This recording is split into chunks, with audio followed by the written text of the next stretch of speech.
Здравейте, здравейте! Давайте да я захващаме, че нас се чака. Поръчахме си от интернет. В момента има някакви супер нашумяли сайтове за китайски стоки, от които и ние решихме да си поръчаме някакви неща и така за проба. Та си поръчахме едни соларни лампи, които решихме да сложим отпред на оградата, защото уличното осветление в случая пред вкъщи не работи по цялата дължина на улицата. Има в единия край на ъгъла лампа и в другия край на ъгъла няма, но комшията си е поставил там някаква лампа отпред, осветява се всичко друго, но не и пред нашата къщата. Решихме да си сложим тези лампички. Тенко ги монтира към оградата отгоре тези тръби, които са сложени за окачване на лозичките и от едната и от другата страна, за да може всичко да се осветява равномерно. 3 от едната страна и 3 от другата, като евентуално, ако има нужда, ще се слагат допълнително до края на оградата, която е към едните комшии. Реално погледнато, доколкото видяхме, имаме една камера от вкъщи, които сме си преместили отпред в къщата на единия прозорец. Тя е бебефон всъщност, но реално погледнато я използваме да видим дали реално светят тези отпред лампи, които сме сложили, и едни допълнителни соларни лампички, които осветяват градинката. Соларните лампи вече ги видяхме, че светят. Доста са забавни в интерес на истината, защото едните са с топла светлина, а другите са студена и се прелива бяло-жълто светлини върху градинката. В първия момент, в който останем до по-късно и можем да ги снимаме с някаква по-нормална снимка, а не от камерата, ще ви покажа и тях. Тези лампи, които са монтирани сега на оградата, осветяват доста добре, като за ефтини китайски лампи. Наистина си вършат чудна работа. Има два режима. Единият е слабо осветление, другото е по-силно, като при евентуално движение някакво може да се светне по-силно, даже котките като минават понякога осветява, хваща ги като обекти, които се движат и си светва по-силно. Има и режим SOS, което е някаква мигаща светлина, предполагаме, но не сме го тествали към момента.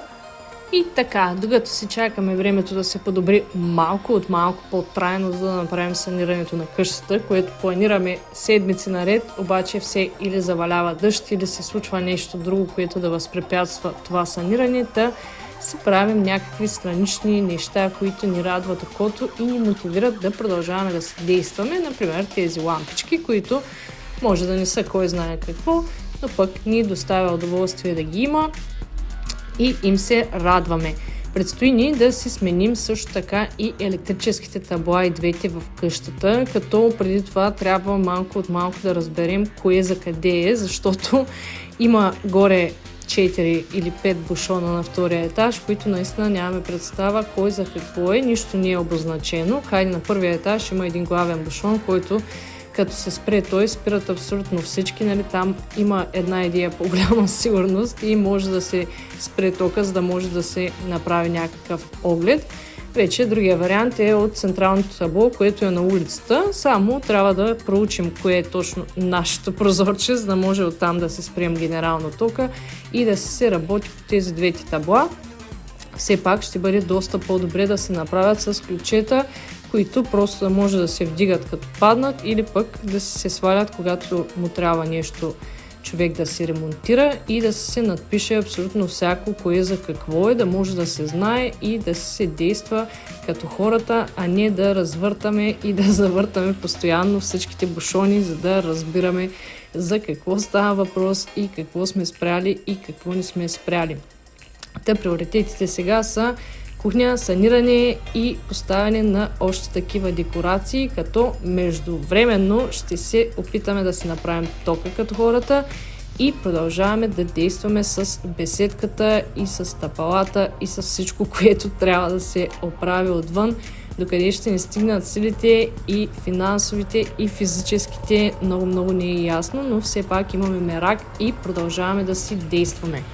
Сега ще ви покажа последния проект, който измъдрихме за кухнята. Този наистина смятаме да бъде финален и повечето не го променяме, а вече ако има някакви независещи от нас обстоятелства, ще се съобразяваме с тях, няма как. Но все пак имаме право да се смятаме, да си мечтаем и да си мислим как ще се случат нещата по най-добрия възможен начин.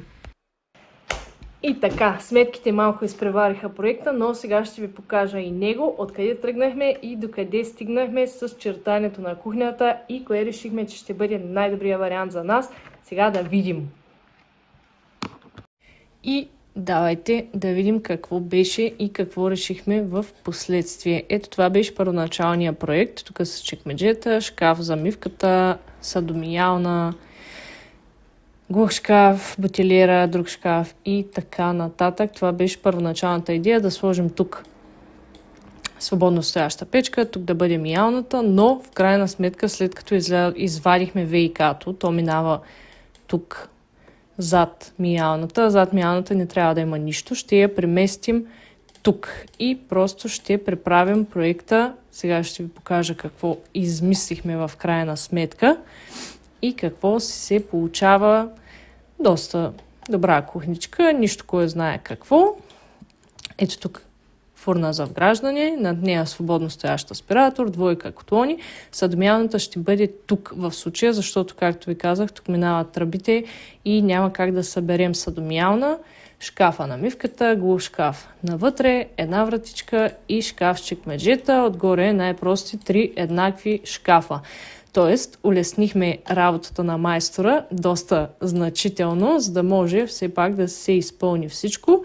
Скрина за хола ще бъде съвсем обикновен скрин, само че ще се постараем да го направим доста по-плитък, защото става тясно, когато се сложи в крайна сметка масата, диван, какъвто и да харесаме. Той ще си заема някакво място, а широчината на хола е 3 метра и наистина трябва да се обмисли тази работа. Това сме харесали за вратичките. По принцип харесахме друг декор, който беше на Егер, но ще бъдем на Кроношпан, защото реално погледнато е по-евтиния вариант. Егерската плоча е приблизително с 100 лева по-скъпата. Това ще си бъдат вратичките на кухнята отпред, крайните панели, цокли вероятно и всичко, което е фронтално. Ето това ни е плота, като наживо изглежда доста по-сиво, не е толкова черно, но няма значение, като я направим, вече ще ви я покажем какво представлява и как ще изглежда. Имаме си някакъв евентуален, примерно, вариант за гръб, което са тези плочки, може би светлите, може би тъмните, може пък нещо съвсем друго да изберем. Той ще се върви тук отзад. Зад шкафовете до тук. Тук ще бъде свободно стоящ хладилник, евентуално, който ще ни бъде дарен да видим. И тук по стената също ще пуснем плочици. Тук е арката, която води към хола. Така че проектът е готов. Размерите са взети. Раздробена е на съставни части и си чака да я захване майстор Тенко и да започва да си действа по нея. Това беше всичко от нас за тази седмица. Не сме свършили супер много работа, но поне вече всичко е осветено, двора се свети. Имаме някоя друга камера, с която да си наблюдаваме от време на време, така видеоконтрол да си организираме. Китайците измислили са хубави неща, доста добре, на доста добра цена, така че колкото издържат, толкова няма да им се сърдим, ако се чупят твърде бързо, все пак ще го приемем. Продължаваме с санирането, евентуално ако не вали дъжд, надяваме се супер много да не ни завали дъжда, за да може поне мъничко да санираме, поне там където е терасата, защото там е най-уязвимото място и наистина трябва да се свърши тази работа, поне там да го свършим, а пък нататък другата стена, когато остане време. От същия материал, от който ще поръчаме кухнята, ще си направим едно скринче за хола и евентуално всичко да се изпълнява наведнъж, да може да се монтира и да се изглежда по един добър начин, мебелите да се вържат, въпреки че не са в едно помещение, но няма значение, пак са близки, като погледне човек от дивана, евентуално бъдещия, който някой ден ще имаме, ще вижда и кухнята и скрина. Надяваме се, че видеото ви е харесало и до следващата седмица. Чао!